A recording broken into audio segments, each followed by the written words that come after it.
Hello and welcome to TRIA Talks, where engaging conversations with fascinating people happen. I'm your host, Trina Hiscock.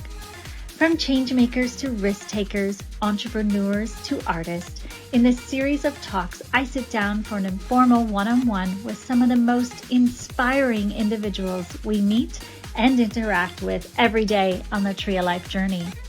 We'll exchange ideas, unearth insights, and reveal interesting stories while sharing a few laughs along the way. We never know where the conversation will take us, but the journey is always worth it.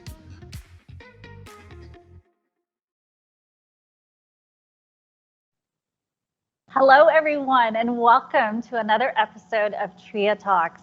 I'm here on a gorgeous May afternoon here in Toronto, but I'm joined by today's guest all the way from Norway. We have today, I'm very excited and thrilled to have Reynir Indahl with us, who is the founder and managing partner of Summa Equity. Reynir, welcome.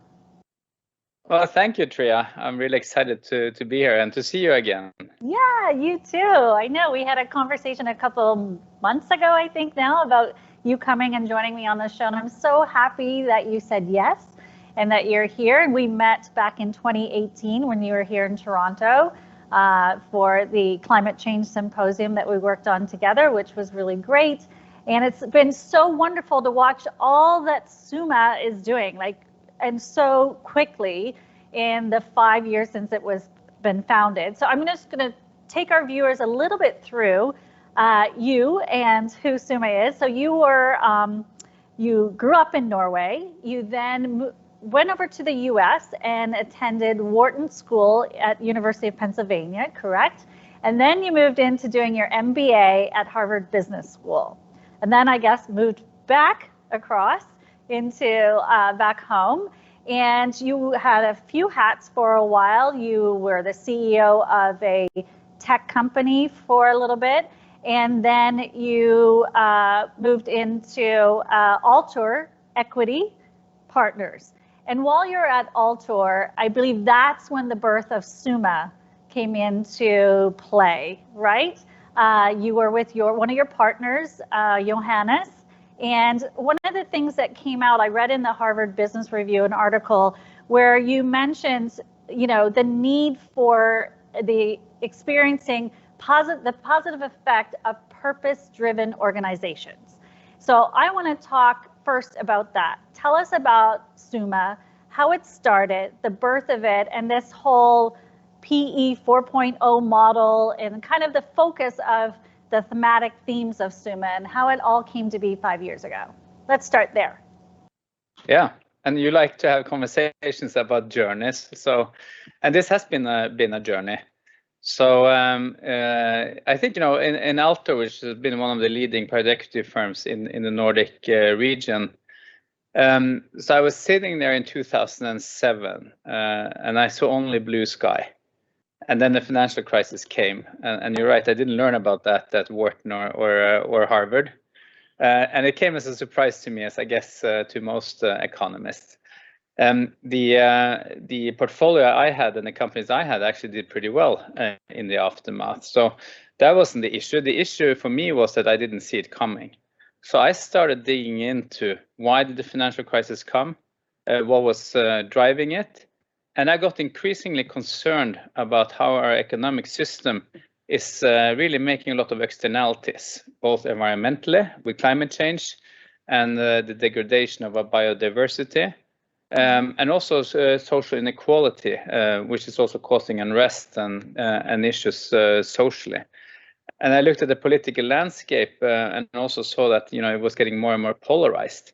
So how are we going to deal with, we had a financial crisis, we had an environmental crisis, we had a social crisis, and some of the political crisis. So I got pretty depressed, and I was turning 40 at the same time. And I looked myself in the mirror and asked myself if I was part of the problem or part of the solution. And in my portfolio, I had a few oil and gas service companies, really agnostic portfolio. And then I was seeing all these big externalities, and I couldn't see what I was doing to make a difference in the world. So that's when I decided to leave private equity and started working with philanthropy and impact investing. And that was really an inspiring journey. So I was working then with LGT Venture Philanthropy, which was the impact investment side of LGT and the princely family of Liechtenstein. And then I really saw that the companies that are solving challenges, they were outperforming, they were growing stronger, and they were making solutions that made the world, that reduced the externalities, made positive externalities. So that's when I came up with forming a strategy around those themes, which are important to solve our global challenges. Right. Yeah. I mean, it's just, I love that, you know, we're going to talk about this a little bit more throughout our conversation today, but I mean, you really, I love that you said you looked in the mirror and said, what am I doing? And how can I personally make a difference? And how can we, you know, then translate it into my business, into my personal life, and you know, also just kind of step forward and take that big step. I mean, when a lot weren't 5 years ago, right? We see more and more today, but not at the time. Now, the United Nations established, of course, the Sustainable Development Goals, the SDGs, which we talk about often here on the show. And, you know, we pretty much everybody knows about what they are. But Summa was one of the first private equity firms in the world to really use those SDGs, right, as a framework for how you look at potential investments. So tell us about that framework and how has it changed how you assess your investments? Because I mean, it's incredible, you know, the companies that you are investing in and the changes that you're making. So walk us through that. Yeah. So I founded Summa in end of 2015, just when the SDGs had been sort of ratified and were in place. So I do think we were the first. I haven't come across anyone else that were before us in committing to those. And since we are thematic and sort of megatrend focused and focusing on companies that are solving some of our challenges, the question is, what challenge do we want to solve? And for us, if you can't find, when a company comes to us, if we ask, sort of, what problem are you solving? If those aren't any of the problems covered by the 17 sort of broad areas of the SDGs, for us, it's not the problem we're solving. Then other ones can solve those problems. So we want to focus on those problems that are material to making a better world. That's really, really a great commitment. And I'm sure you're getting more and more now companies reaching out to you saying that they want to be part of this solution that you are, you know, creating, which is so great. Now, we know that your investment activities address some of the most pressing, right, social, environmental, and even business challenges that we're facing today. And these are topics, of course, that are close to my heart and, you know, my team. And I'm just curious, what role can green investing play really in saving the planet? I mean, I get amazed how humans are able to innovate as long as, and we've seen that in the pandemic now. Yes. You know, it was a challenge. We needed to focus on it. We pulled together, and all the innovation and change that has happened in a very, very short time. We need to focus our mind to it. We need to put capital behind it. And that's what we need to do now on the environmental side as well. So we see that there is an increased interest in green investing now after the pandemic. So it has accelerated that we suddenly see that these large externalities and threats and issues that we have, they need to be solved. And we can solve them. So that's why I think if we don't get our investment community and all the capital in the world behind solving these challenges, we won't solve them. Right.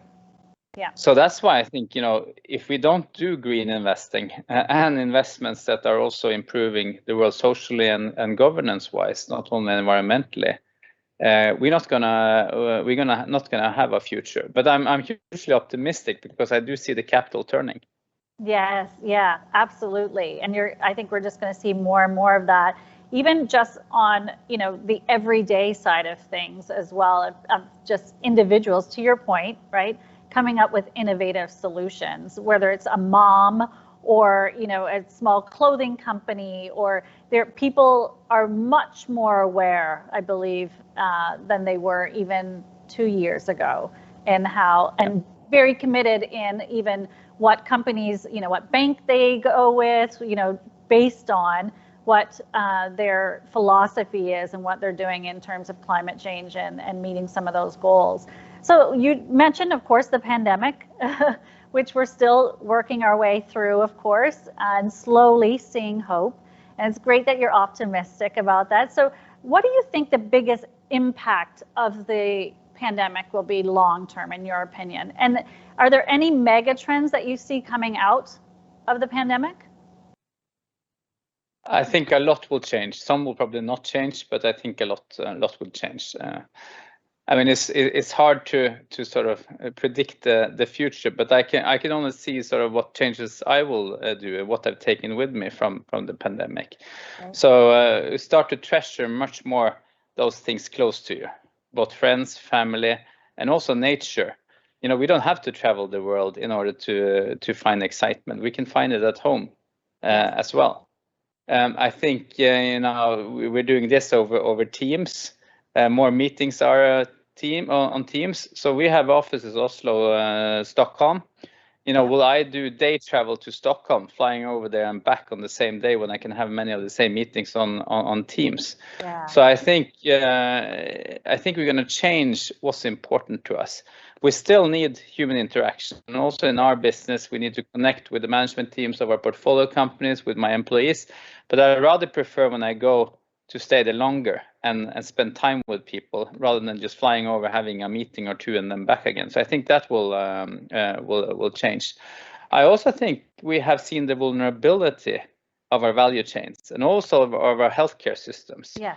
So I think more will happen locally. Production of whether it's vaccines or drug development, and also some of the industrial value chains, I think will prioritize to be more resilient. We want, which brings us back locally. So I think and I think that will fuel a lot of growth going forward. More employment, more innovation.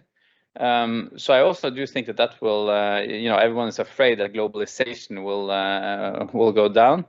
I think there's a new wave of also much more happening locally. Yeah, for sure, absolutely. And culture is going to play a big part in this as well, in terms of your organization's culture. You're growing, Summa is growing, and I believe you just moved into a bigger office in Stockholm recently, and then the pandemic happened. So what changes are you seeing in terms of your organization culturally as well, that may, to your point, interesting that you won't fly in for just a meeting, but you'll spend more time one-on-one and in that office or in one of your other portfolios, right? It's very interesting what's going to happen culturally, and how those changes are going to just kind of change the way we work, play, and live every day. I love that you brought up nature as well, because it's true. Even here in this city in Toronto, with my 8-year-old, we're discovering way more things than we never even thought to discover, and finding new places to play, which is really, really interesting. So that's been good for our children, for sure. Absolutely. Mm. Now, let's talk about a paper. Just one comment on that, TRIA. So what? Because I remember back to the financial crisis, and sort of what we had a big crisis in the economy, and how that sort of affected organization. So my worry now going into this pandemic is that, of course, it's very difficult for everyone to sit at home offices, and it is a crisis, and a crisis can either make you stronger and make you pull together, or it will break the organization apart. And what I'm really happy to see is how we have, as an organization, been able to pull together in these difficult times, how we work with our portfolio companies and our management teams. So I didn't see that in the financial crisis. It was the opposite. So this crisis have really pulled us more together. We're more honest. We have built psychological safety. We reached out to each other, and I think that's going to be hugely important going forward. We value honesty and authenticity and sharing our issues. So I think that is. I'm really glad to see that the organization seems to come out of this stronger and more pulled together as an organization. That's really great. And you know what? You actually used two words, honesty and authenticity, that I was going to wrap it up with. Absolutely. We're just allowing ourselves to have more empathy, right? Even as leaders of an organization, in understanding that there are a lot of things that are going on mentally within, people's lives and homes, and dealing and coping, and it's all okay, because we all are going through it, and we are stronger together 100%. And being able to be vulnerable and open is like such a great thing for a leader of an organization, to allow that and allow that dialogue, which is really interesting. So thank you for adding that. I really appreciate it, because it's a very important point that speaks to the humanity of this crisis, which is really what we need to look at more closely, even just on this topic, right, of climate change, and what we need to look at a little closer at the social lens of things, for sure. So I was going to talk about the paper that you co-authored with a colleague, and it pointed significantly to the role, like new developments like big data and social media are playing in now what you call a transparency revolution. Explain that to me. Well, I think we have done a lot of things to get us to the situation we are in, both environmentally and socially. So I think this is what we need, is to put the searchlight on it. So illuminate the issues that we have. So transparency is quite important. And I do think everyone now cares about this. With my own kids, they truly are worried and care about the environment. Mm-hmm. They care about the community. They care about social inequality. So it's much broader, especially in the younger generations. And that's why the cost now of doing something wrong and not doing the right thing, or being even agnostic to it, is quite high. People aren't accepting it. The younger generation isn't accepting it. Mm-hmm. So there will be more and more focus on when things are not done the right way. So as a business leader, as an organization, as a company, or as a wealthy individual, you really need to think about what you do and how that is aligned with the world, both environmentally and socially. Because it's not going to be accepted anymore. It's going to have a huge cost. Yeah, absolutely. And there is this whole cancel culture, right? That is very much evident, and our younger generation are savvier and savvier, to your point, for sure. But there are not a lot of investment firms such as yourself that really have caught on to that yet. And I feel you're very right that the timing is now. Like, we really have to pay a closer attention from all walks of life, all companies, but investments in particular, for sure, right? Because the millennials, and even I look at my daughter who's 8. They're gonna ask questions. They're 100% going to want to see where you're making change, and if you're really walking the talk, as we say, right? For sure. Go ahead.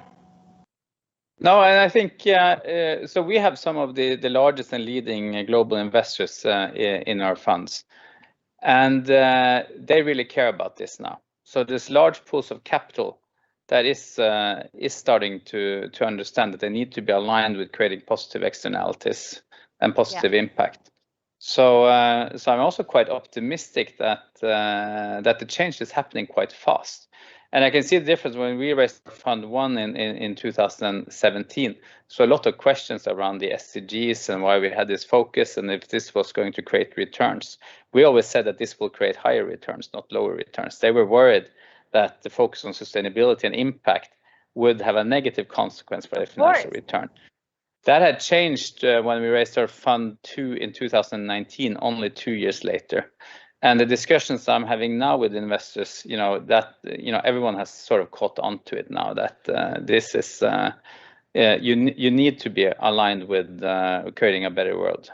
Yeah, it's interesting because that was going to be my next question, is seeing, what are some of the bigger developments that you are seeing from when you started 5 years ago in terms of sustainability to where it is today? What are some of those trends you're seeing? So I think, even in 2016, investors were really talking about ESG and environmental, social, and governance issues. It was high on their list. But if you see what we talked about then, it was about compliance.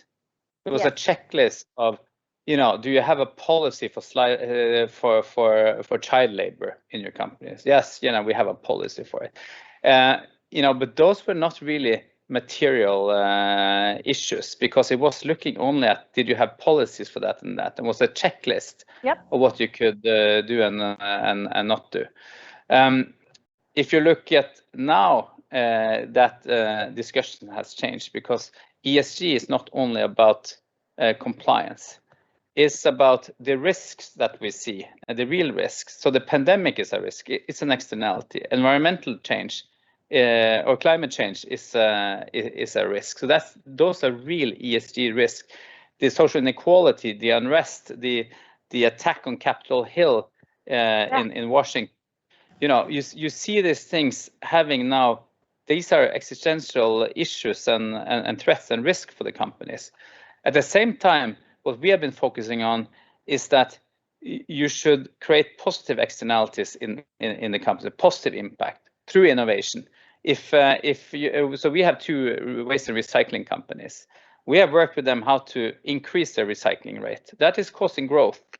So if you're a waste player only picking up waste someplace, dumping it on a landfill another place, that is not recycling, and it's not a lot of margins in it neither, nor is there a lot of growth in it. So we very much focus on the value creation. So how can we, through the solutions that the company can create that makes a better world, through better recycling, through better healthcare, that is value creation. And we see that in our portfolio. We see that in the returns we're having. And investors are starting to catch on to that now. So we've gone from compliance and a risk focus to understand where the real risks in ESG are, and also the value creation opportunity within ESG. Right. So that's where I see the dialogue has changed.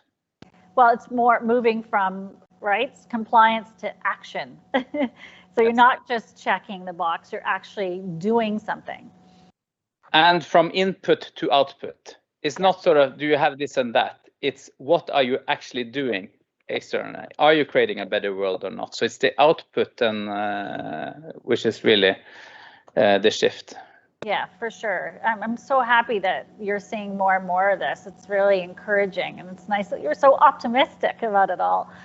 So Scandinavian countries, of course, you're all contributing to new solutions. I think you're way ahead of the curve than most other countries, and you're always coming out with innovative ways and thinking of doing the usual things and taking it to another level. And Summa was just in the news. I believe it was just last week or a couple weeks ago, maybe even a couple days ago, but I know it was very recent, about the sale of your Finnish medtech company, right? Is it High Test? Is that am I remembering that correctly? Correct.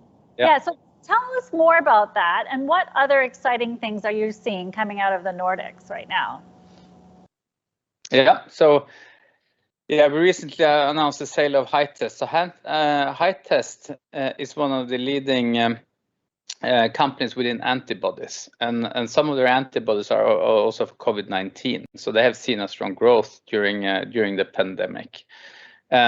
Antibodies are absolutely crucial to diagnostics and also to drug development. So So that and we also have another company called Olink, which we just listed on Nasdaq, which is doing proteomics and analysis of proteins. And we have a third company called Sengenics, which also is within the protein space, looking at antibodies and proteins as well. So there are clusters where Scandinavia are strong. Also on the tech side, I think we have among the highest unicorns per capita in Europe, in Scandinavia. Yeah, so it's like we are a quite innovative group up here. If you look at, we also recently announced that we sold Sortera, which was one of our waste and recycling companies. I did see that. Tremendous development, and Sortera was among all companies in Sweden named number 11 in the most sustainable company, and you have some quite well recognized companies in Sweden, and that's because we very much focus on high grade what they're doing on the recycling side, and really embedding sustainability and how to solve the waste and recycling issue in a better way during our ownership period. So where I would highlight, and we also done, so I would highlight a couple of areas which I am excited about. I think what's happening on the healthcare side after the pandemic, now I see a lot of very positive developments and innovations in Scandinavia. On the waste and recycling side particularly, there's so many innovative technologies, both on the sorting side and robotics, on the waste to energy, on gasification, and on improved logistics and using sensors and metering in order to just reduce the logistical footprint. I mean, why pick up a half-empty waste bin? Why don't wait until it's full? So these, I think there is going to be a revolution over the next 10 years in how we upcycle waste and make real resources out of it, how we're more efficient in doing it, and how we can create much more energy and new material out of our waste streams. So that's an area I'm very excited about. If you look at what's happening on agri-tech and also aquaculture, so Norway, as Canada is also big in salmon farming. Yeah. Salmon is actually one of the most sustainable animal proteins you can make. So I know there is, not everyone is happy about salmon farming, but the CO2 footprint is negligent. You don't use fresh water in it, and it's a pretty healthy protein to eat. Yes. And you only use a little bit over 1 kilo feed to make 1 kilo fish. So if you compare that to red meat or any other meat, I mean, it's by far the best one. There has been issues around life underwater. I mean, do the salmon, are they happy underwater? There's a lice issue. There's some waste around the cages. So what's happening now is a huge innovation on bringing some of the salmon farming onshore instead for having it in the ocean, and on the health side of salmon, and also treating the lice issues.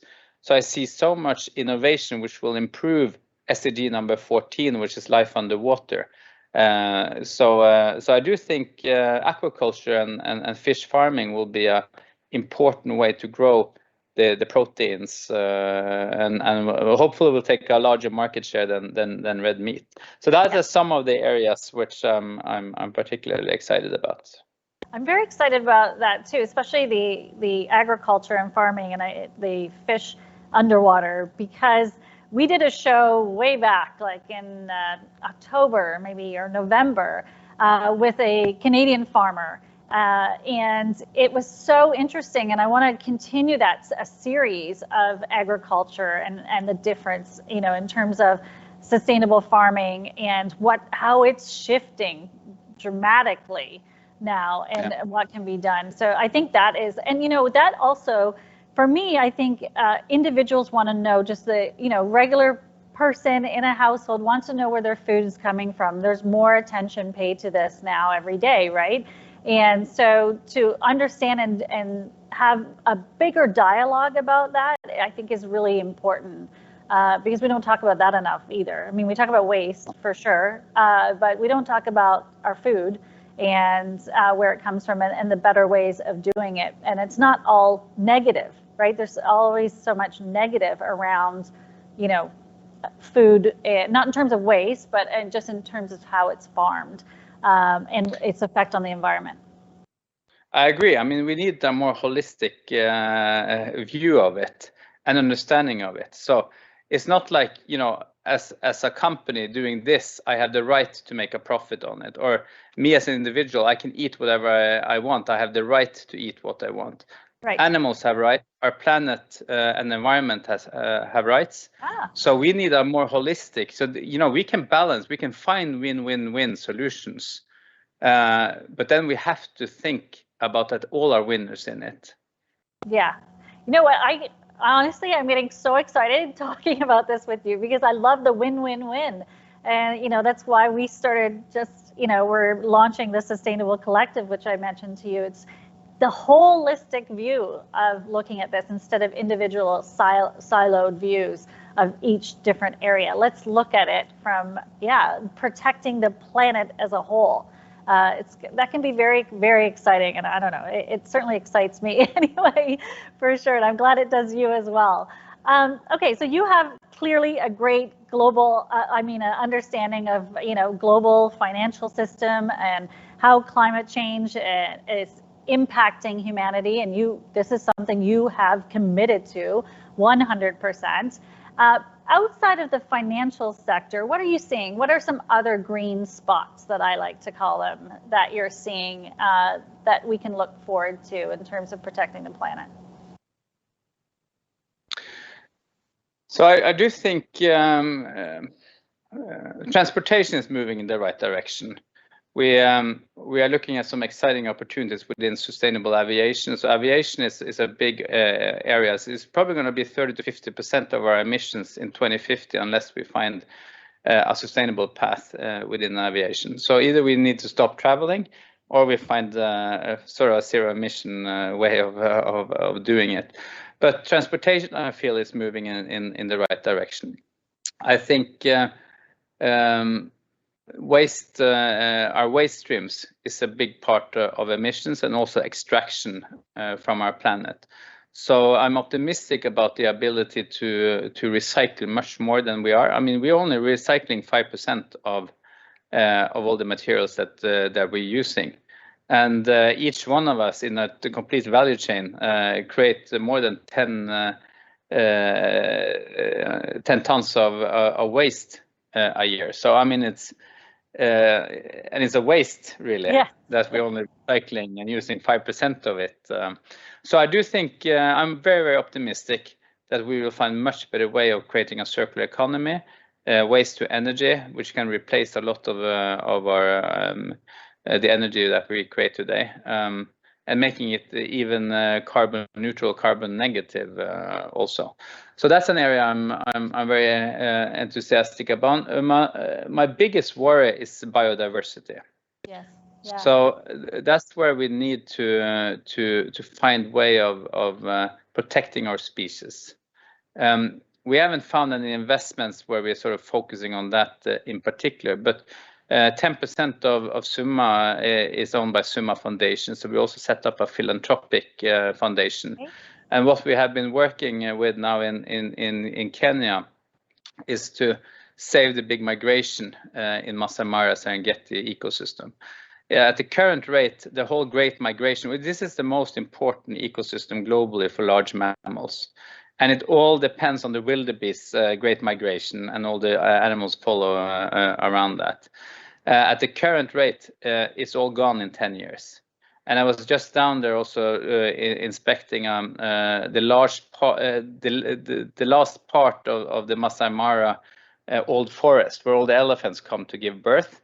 Yes. And with the current rate of it being cut down, it will be gone in 3 years' time. So we are now doing a large project, which I actually do think we will succeed to save the migration and also stop the forest fires and forest and the tree cutting, and to regenerate the ecosystem. So that is one part that we are trying to help out with in order to protect our biodiversity and ecosystem as well. Well, that certainly is fascinating for sure. A great project to work on. What about forestation? What do you see there? I do see a lot of focus on it, and I think it's quite important. I think the whole, we're doing a lot globally now on carbon credits and all of that, but we also need to regenerate our ecosystem. So tree planting.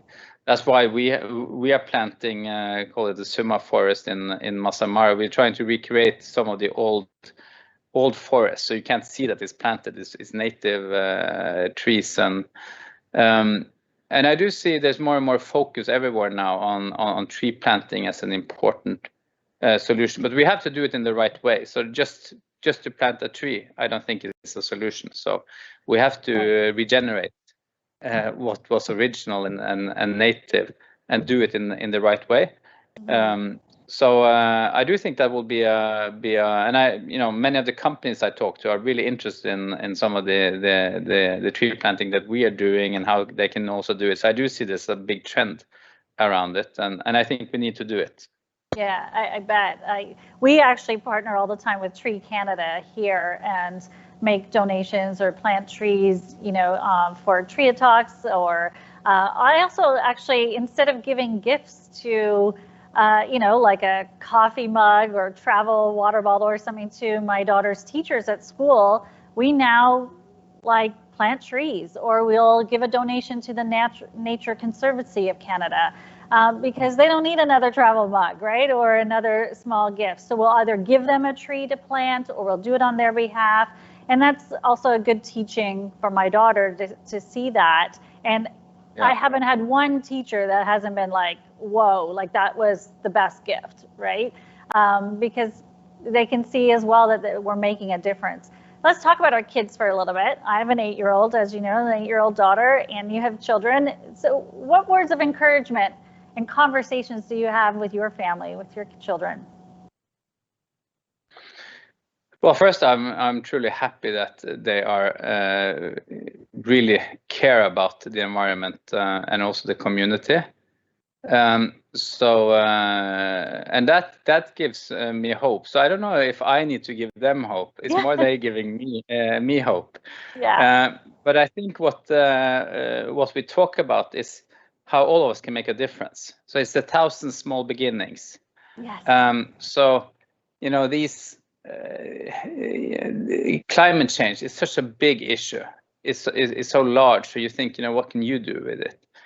But if all of us, we have 1 million small beginnings, and that each of us can make a difference, and we need to think through how we live our lives, what makes us happy, and how we can really nurture the things that is a win-win for our planet and ourselves. And I see my kids have been much more onto this than I had to turn 40 and read about all these issues before I started to care about it. But they cared about it just naturally, and I think that generation really does. So I am optimistic now based on what I'm seeing on innovation and what the companies in our portfolio is doing, and what I see other organizations doing, how I see investors now really starting to care about sustainability and impact. So I convey that to them, but it's more they giving me hope than I think the other way around. Our last episode actually was with my daughter, and she has a lot to say about this. Right, and just little things. To your point, I love what you said. 1 million little steps, right, to great impact for sure. And they see that, and they are recognizing it more and more. I'm also hoping we're actually going to do a show in June, and I don't know what it's like there, and maybe you can let us know. But with Eco Schools program, and I am just amazed that this program is not mandated in every school. It costs nothing. The program is so fantastic for kids to learn about this. I wish it was part of their curriculum. So we're going to have Eco Schools Canada, the executive director, on the show in June, but also Eco School directors from other parts of the world, from different countries on as well, and do a panel and have some of the youth involved, because this is why aren't we doing more of this? I don't know what it's like there. Is it something that's taught in schools as well? I won't say the curriculum is strong around it. So I do think one of the advantages with Norway, as I guess in Canada, is that we have a beautiful nature. Yeah. So it's quite natural. I mean, we have always been going up in the mountains, out to the fjords. I had my family with me ski touring up in northern Norway in the Lyngen Alps. Midnight sun. We had some killer whales outside in the fjord, and just connecting to nature, and it connects to your heart. So there is some natural, I think, eco-schooling in Norway. So we could probably be better in making it a very integrated part of the curriculum. Yeah, I would love to see more of that for sure. And I'm going to work very closely with Eco Schools of Canada to see what we can do here and what impact I can make, just by trying to get it even in my daughter's school or other schools in the city here. But it really is a great program. I grew up in the east coast of Newfoundland, like east coast of Canada, Newfoundland. So it was the same thing. It was like, you lived in nature all the time. We lived off the ocean, and, we hunted and fished and hiked, and we're always outside, and you learn so much about nature. It's different when you're living in an urban environment. So I think if we can bring more of that into the schools, it'd be another win-win-win, right? For sure. Agree. Absolutely. I agree. So we're going to wrap up soon, but I want to play a little game of this or that. Do you know this game? And just have some fun, and then we'll close out today's episode. But it's been, so great to talk with you about all these things. So let's just have a little fun and talk about, get to know you a little better on a personal side, okay? You ready? Okay. I don't know. We'll see. Are you a phone call or text message guy? Text message. Okay. Winter or summer? It's hard. You live in Norway.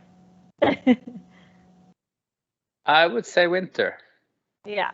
Well, you're a skier, so that helps for sure. I think everybody has to be a skier if you're like from Norway. Okay, so cross-country skiing or downhill? Cross-country. Oh, okay. I'm actually surprised by that answer. Hard copy book or tablet? Hard copy book. Of course. Me too. Early morning or late night? Late night. You probably work a lot of hours, and it's late there now for you. Well, it's probably close to 9 o'clock there for you. Okay. Jazz or classical, if you had to choose between the two? Which one? Classical. Lovely, lovely. And meet your I'm coming across as very conservative here with hard books and classical and cross country, and but you're like, I'm just playing it safe. I guess I am. Yeah. Okay, we'll throw in scotch or wine? Wine. Okay, see, still playing it a little safe. All I did now this weekend up in northern Norway, drink pure fantastic scotch from the most northern distillery in the world. So it's up in northern Norway. All right, you'll have to send some of that to Canada. Yeah. Well, so we can give it a try. Okay, meet your favorite author or meet your favorite fictional character? Author. And who is that?